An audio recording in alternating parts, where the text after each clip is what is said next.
وآل محمد.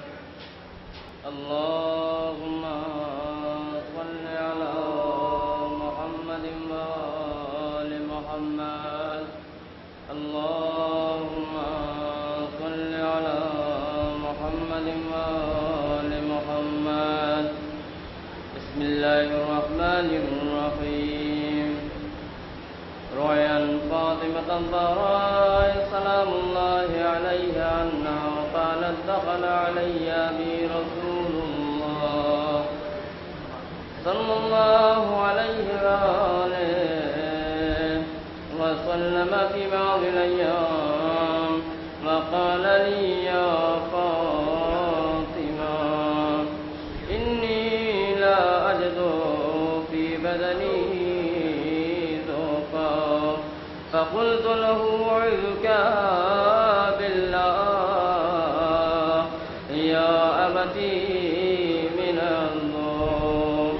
فقال يا فاطمة ائتيني بالكساء اليماني وغطيني به. قالت فاطمة سلام الله عليها فأعطيته بالكساء وغطيته به وصرت أنظر إليه وإذا وجهه يتلألأ نورا كأنه البدر في ليلة تمامه وكماله.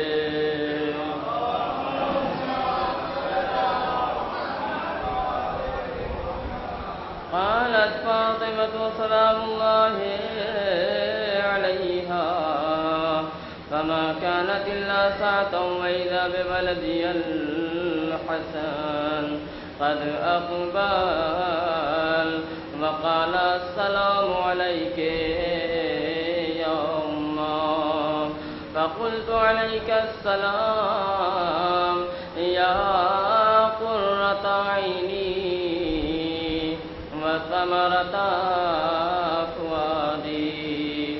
فقال لي يا أمه إني أشم عندك رائحة طيبة كأنها رائحة جدي رسول الله صلى الله عليه وآله.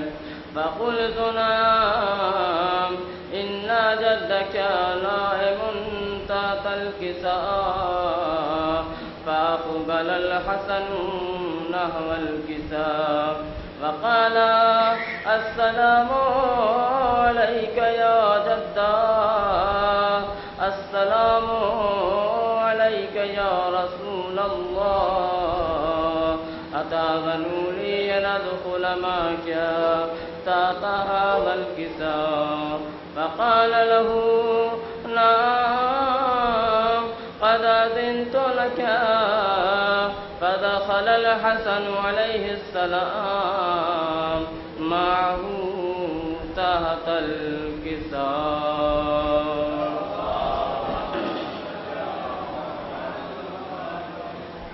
قالت فاطمة سلام الله عليها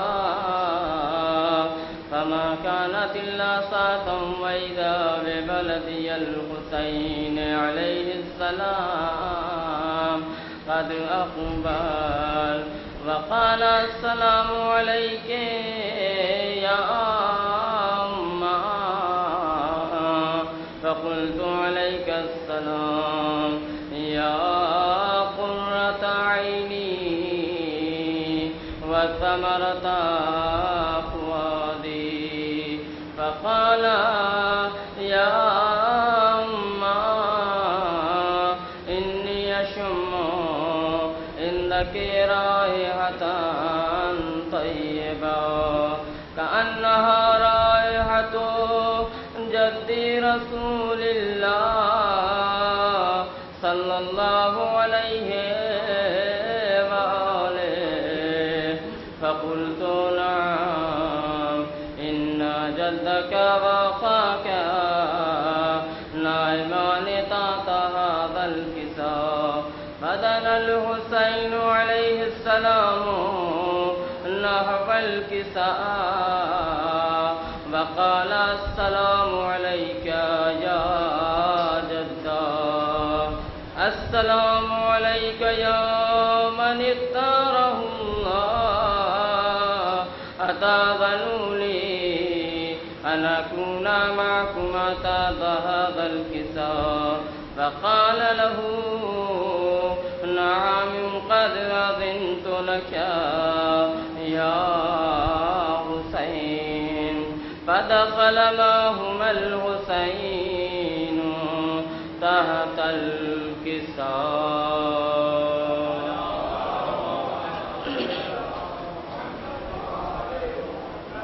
قالت فاطمة عليها السلام فما كانت إلا ساعة وإذا بأبي الحسن علي عليه السلام قد أقبل، فقال السلام عليك يا بنت رسول الله.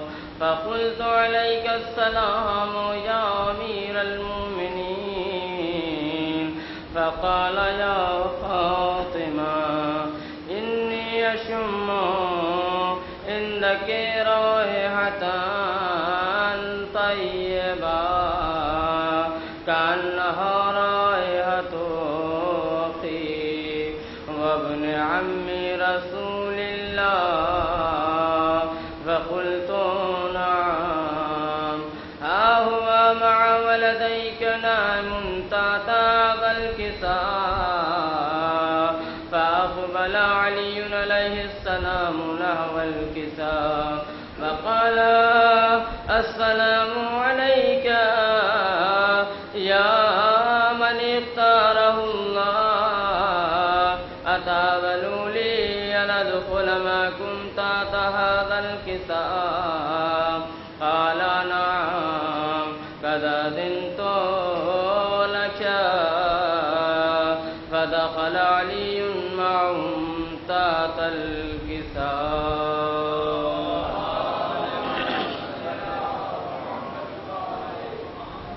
قالت فاطمة سلام الله عليها ثم أقبلت نحو الكساء فقلت السلام عليك يا أبتا، السلام عليك يا رسول الله، أتأذن لي أن أدخل معكم تحت هذا الكساء؟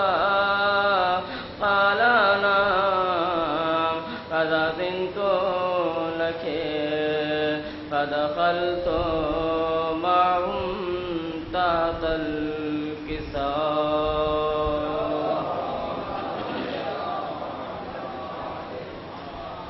قالت فاطمة فلما اكتملنا جميعا تحت الكساء قال الله اعلموا يا ملائكتي وسكان السماوات وعزتي وجلالي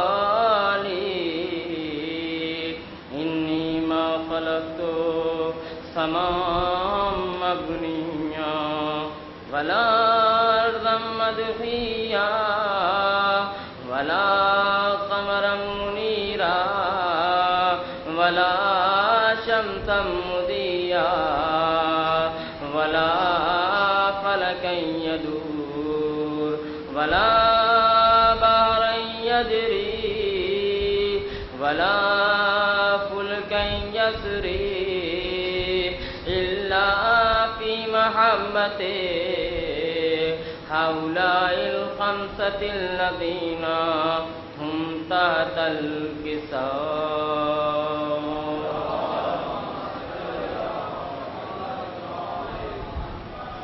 فقال جبرائيل عليه السلام يا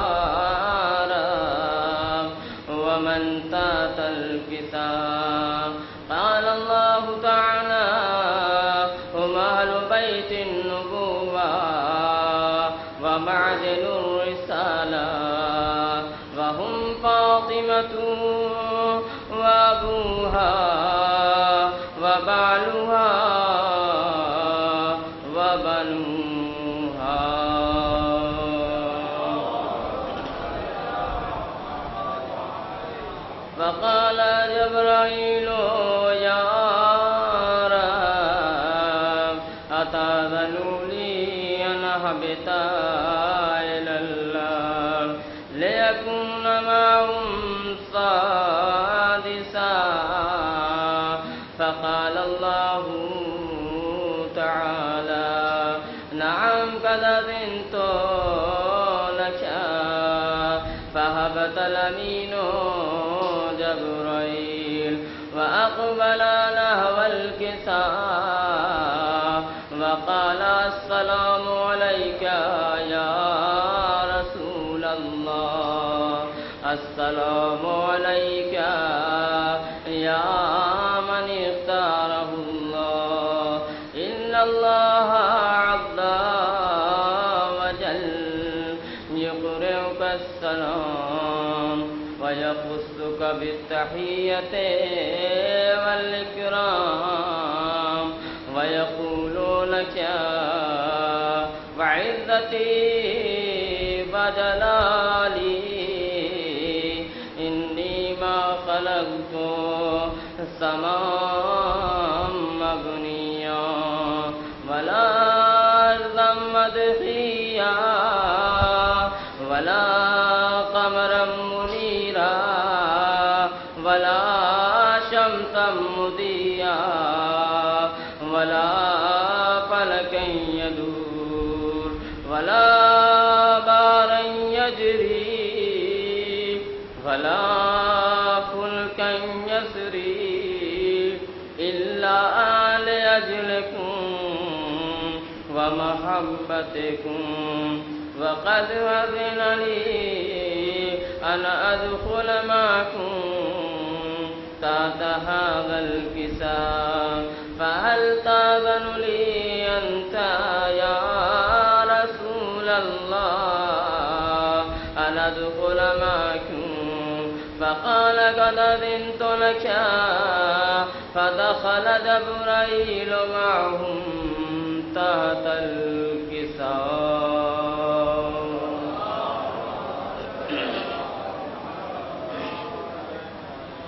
وقال لهم إن الله عز وجل قد أوحى إليكم يقول إنما يريد الله ليذهب عنكم الرجس أهل البيت ويطهركم تطهيرا.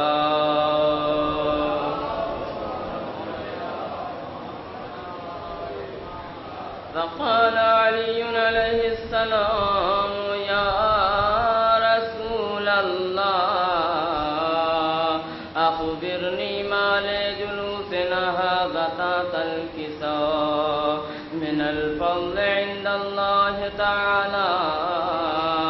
فقال النبي والذي بعثني بالحق نبيا واصطفاني بالرسالة نجيا ما ذكر خبرنا هذا في محفل من محافل أهل الأرض وفيه جمع من شيعتنا ومحبينا إلا ونزلت عليهم الرحمة وحفت بهم الملائكة واستغفرت لهم إلى أن يتفرقوا.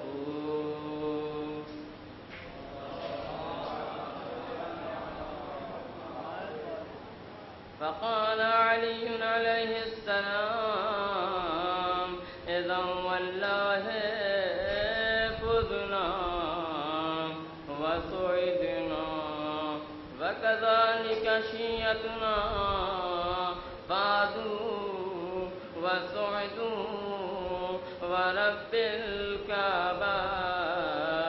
فقال رسول الله والذي بعثني بالحق نبيا واصطفاني بالرسالة نجيا ما ذكر خبرنا هذا في محفل من محافل أهل الله جمع من شيعتنا ومحبينا وفيهم مهموم إلا وفرج الله هما ولا مغموم إلا وكشف الله غما ولا طالب حاجة إلا وقضى الله حاجة فقال علي إذا والله فزنا وسعدنا وكذا